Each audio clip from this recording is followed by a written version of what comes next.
దేవునికి తమ్మును తాము అప్పగించుకున్న వారి ఆరాటం ఎలా ఉంటుందనంటే, ఎప్పుడు ఆదివారం వస్తుందా, ఎప్పుడు ఆరాధన ప్రారంభం అవుతుందా, ఎప్పుడు నా ఆత్మీయులందరూ వస్తారా, వాళ్ళందరినీ ప్రత్యక్షంగా చూస్తానా, వారు ఎలా ఉన్నారో తెలుసుకుంటానా అనే ఆరాటం మొట్టమొదటగా తమ్మును తాము దేవునికి అప్పగించుకున్న వారిలో కనబడుతుంది.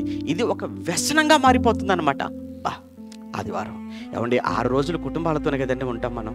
6 రోజులు కూడా నీ భార్య, నీ భర్త, నీ పిల్లలు, మీ అమ్మ, నాన్న, ఏమండి మామ అనుకుంటూ తిరుగుతుంటారు కదా 6 రోజులు. ఒక్క రోజే కదండి సంఘంగా మనం కూడుకునేది, ఒక్కటే రోజు కదా.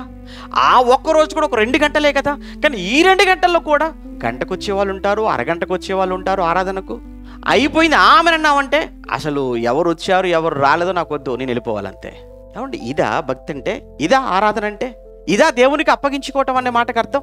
ఇప్పుడు మనం అంటే వారంలో ఒకరోజు మనం అంతా కూడా కలుసుకుంటున్నాం. కానీ నిజంగా మొదటి శతాబ్దంలో ఆరంభ సంఘం వారు ప్రతి దినము అన్న పదాన్ని మనం చదువుకుంటాం. 2వ అధ్యాయం 46వ వచనంలో అపోస్తలుగా చదువుతున్నప్పుడు వారు ప్రతి దినము దేవాలయంలో తప్పక కూడుకొనొచ్చు, మళ్ళా ప్రతి దినము ఇంటింటా కూడుకొనొచ్చు. ఏంటి ప్రతి దినము ఇంటింటా ఒకరినొకరు కలుసుకొని ఒకరినొకరు చూసుకుంటున్నారట.